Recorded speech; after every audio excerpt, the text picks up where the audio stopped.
welcome to the class. Welcome back. How are you? I'm great.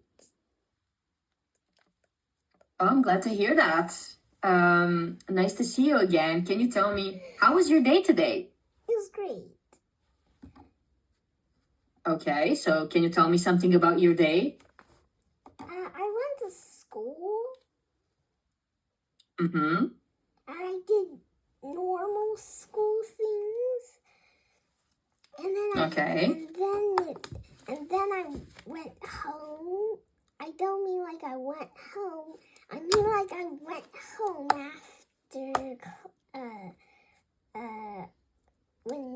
After school? After school, yes. And then we went outside to play, and then we went home, and then we ate dinner. Mm-hmm. Okay. That sounds like a pretty cool day, pretty normal day, pretty standard day. Anything unusual? Did anything interesting happen? Something out of the ordinary? Nope. Nope. Okay. Well, was the weather nice at least when you went outside to play? It was nice. We went outside to play badminton. Oh, are you good at badminton? Kind. Hmm? Kinda. Okay, but do you like it? Do you like playing it? Yes. Okay, well, that's the most important thing. If you didn't like it, you don't have to be good at that. You know, you just have to like something that you're doing. All right. I like your day. My day was pretty much the same. I didn't go to school. But I am planning on going outside to have some quality time with my friends. Wow. And now I was thinking,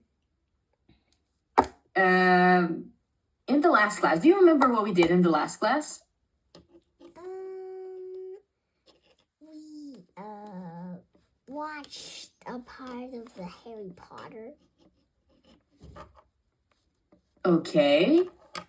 Anything else? Grammar-wise, do you remember some words or something else that we did? Like doing the stuff like he followed him. He followed his something and question mark. Okay. Receive the prize. Mm-hmm. Okay. Like that. Yes. Yes. That is something that we did do. And now we're gonna do some more interesting things, okay? Your mom told me you start listening to Audible books of Harry Potter. Uh-huh. How do you like it? I give it 100 out of 110. Okay, so you do like it. Yep. Okay, I'm very glad. As a fan of the book series myself, I read it when I was around maybe your age or a little older than you, and I fell in love with the books. What? Right away. I fell in love with the world of magic, you know? I love these books really, really much. I love them very much, and they are so close to my heart to this day. So I'm a big fan of the franchise, of the books, of the movies, and I will help you go on this journey and learn the best you can. Okay? Okay. All right, then we can focus on some interesting stuff. Can you tell me how much of the book did you read? Do you remember?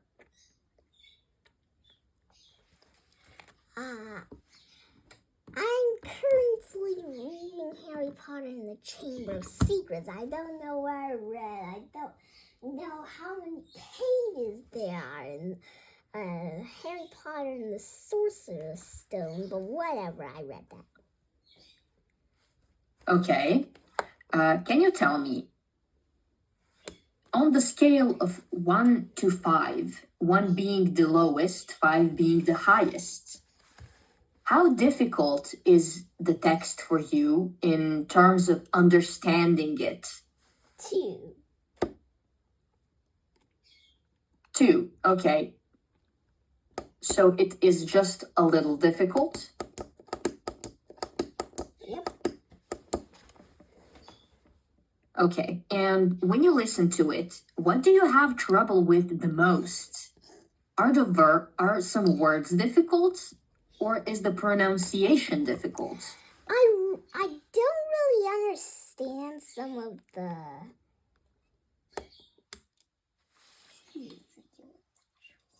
sentences. Some of the sentences, okay, so sentence structure, maybe syntaxes and stuff like that. Okay, I understand. You know what? When listening to things, listening will help you develop speaking, because what goes here can easily come out here, and that is the rule. Always, when you listen, and when you listen a lot, you tend to develop hearing and sense for different words. But when we talk about grammar and building the grammar world, actually these classes are what is actually going to help you understand stuff. So let's dive into it. Look at the book. This says core affixes and phrasal verbs. Okay. Functional tools. Okay. All of those are very important things, but most of all, this. This is something that you will see everywhere, phrasal verbs. Are you familiar with phrasal verbs? Do you know what they are? Nope. Not at all. Nope. Okay, so here we go. I'm gonna actually use a different board for this one, because I need to write something. All right. Here goes. So what are phrasal verbs? A phrasal verb is a verb plus one or more small words, prepositions or adverbs that together have a special meaning. It's often different from the original verbs. So let's put that on the board. Hopefully you will either write this down or remember it, because this is very, very important. Should I make it bigger? Okay. Okay. So remember, this is very important. Okay, I'm done with that. Can you think of a verb now, of a verb, knowing what phrasal verb is? A bird? So it's a phrasal verb. Did you say bird? Look at this. A verb. Oh. You can read this. Can you read this? Phrasal verb is a verb plus one or small words, preparations, or adverbs that together have a special meaning, often different from the original verb. Yes. Okay, why I made you read it? Because, as I said, if you repeat something, if it goes inside here, it stays here. Okay. So it's basically the same with the reading, like when you're reading a book. Let's focus on the structure. Structure is very important. Look at this. It says we have verb plus preposition or adverb. A lot of complicated words, but it's not that difficult. Look at this. We have an example. Let's read this example. Verb plus preposition adverb. Example. Look up. Look plus up. Meaning to find information. I looked up the word in the dictionary. Types of free. Exactly. Let's just hold on for a moment. The words look and up on their own, they basically mean this, to look up, right?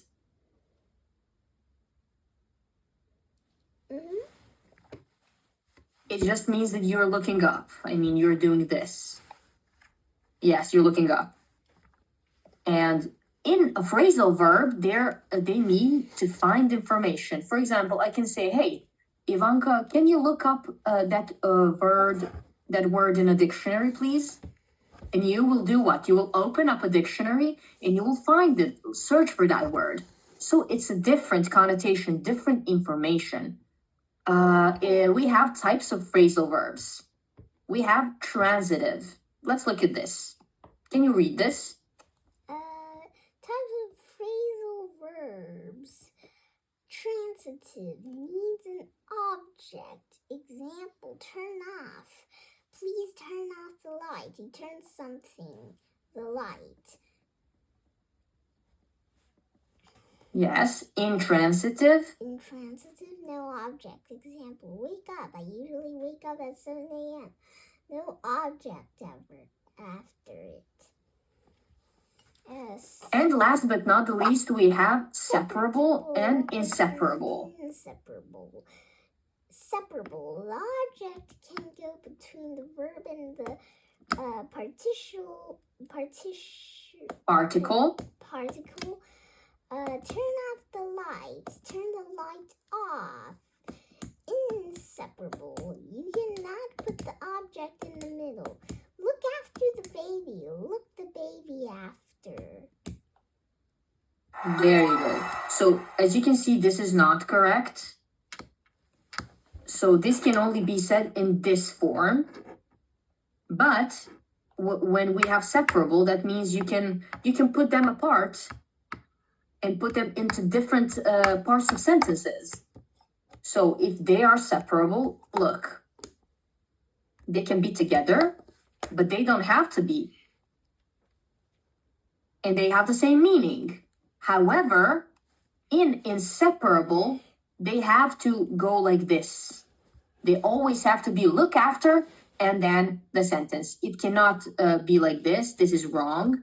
So inseparable means that you cannot separate them. They have to be together to have a meaning. Okay, so now that we've explained a little bit of phrasal verbs, I'm going to give you maybe a table to practice. So we have some common phrasal verbs. I'm going to show them to you now. Just a second. I'm going to put the table here. All right. So this is something just for us to practice in the class. It's not that difficult once you get a gist of it, once you get a hang of it. And which I'm pretty sure you will, because you get things pretty easily. Okay, so we have common phrasal verbs.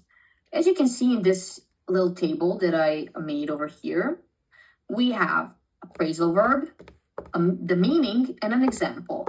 Let's go through this one by one.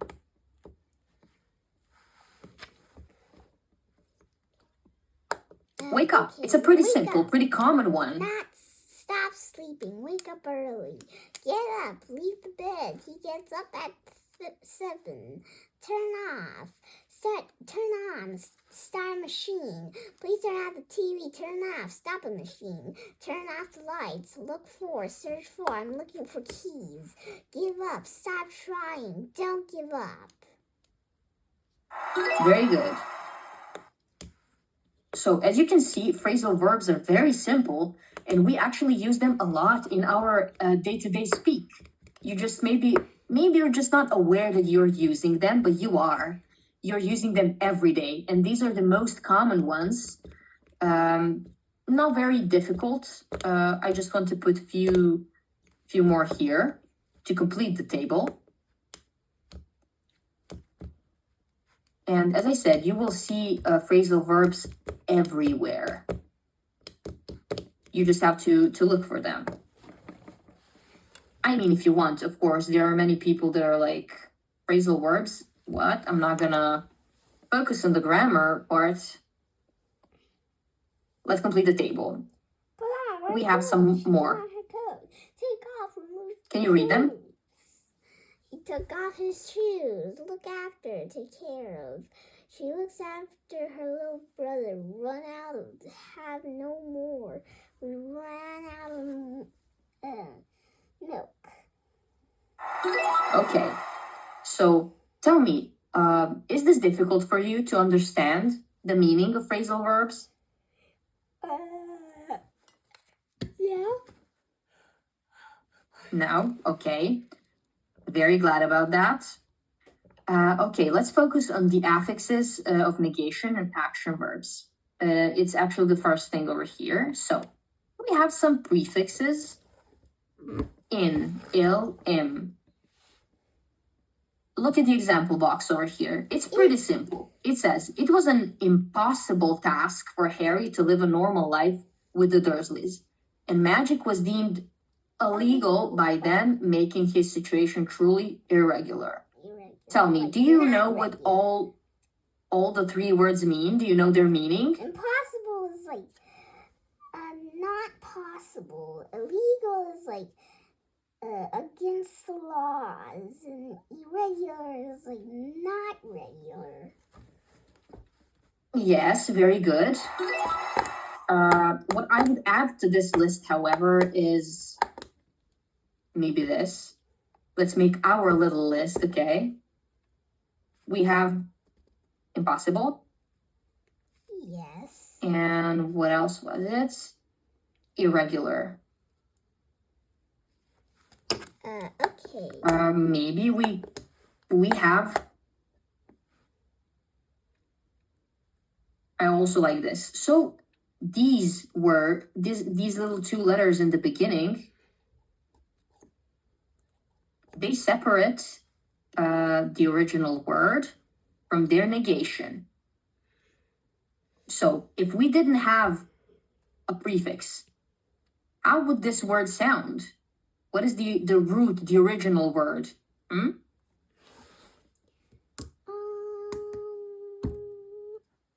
original word is possible. Eagle. Yes, it is. Legal. Yes. Regular. Perfect. Very good. Good job. Now, moving on, we have prefix un. It means that something isn't, or that something is reversed. Look at this. It says negation or reversal. Interesting. Harry was often unhappy at the Dursleys, wishing he could undo his arrival, especially when something unusual happened around him. Tell me, do you know the meaning of these words? What do they mean? Unhappy, not happy, undo, start over, unusual, weird, or another way of saying peculiar. Yes, another way of saying peculiar. Very good. Okay, so we have some phrasal verbs now. We have put up with and carry on. Let's focus on the first one. Let's read this. Can you read this? Like this, despite the sudden appearance. No, this over here. Oh, Harry had to put up with the Dursleys' constant mistreatment and their mistreatment and their disdain for anything magical. Okay, nice. I like that. Can you tell me, what is the meaning of this phrasal verb, put up with?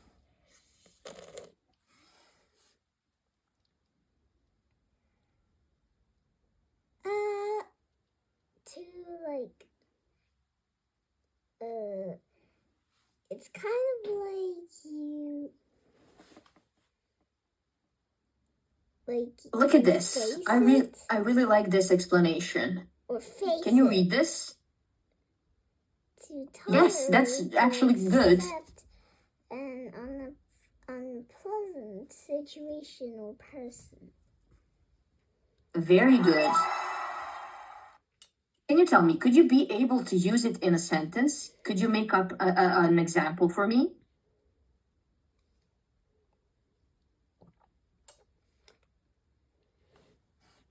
The bear and lizard had to put up with the flies because of their mischief and destruction on the cheese. Okay, that's a very specific but oddly interesting example.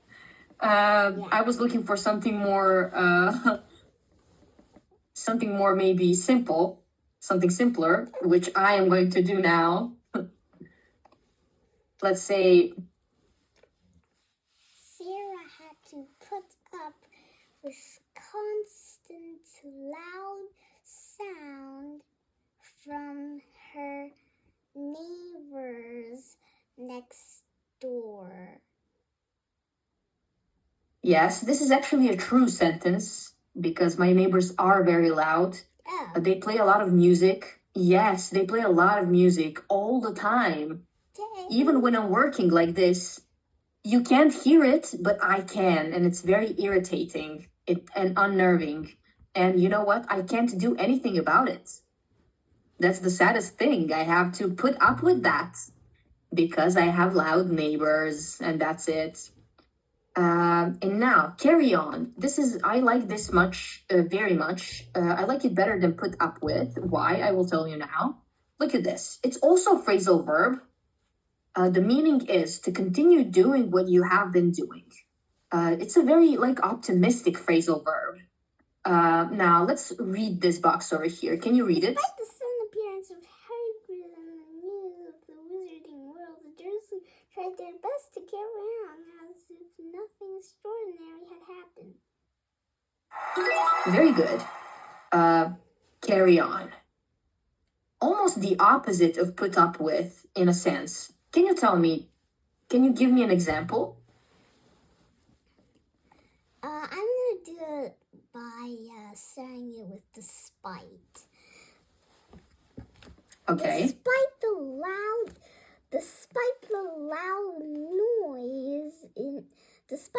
loud noise next door, I still carried on as if nothing happened. Very good. I like that very much. That's a very good example. Let's write it down. Despite the loud noise next door, I carried on as if nothing happened. Let's say as if nothing was happening. Oh. This is a more accurate. If we respect the tenses, this is the correct way to say it. Okay, that is a great example. Good job. I really like that. Okay, so next part is we have some idioms and phrasal verbs spotlight. We'll just go over this really quickly in our next class.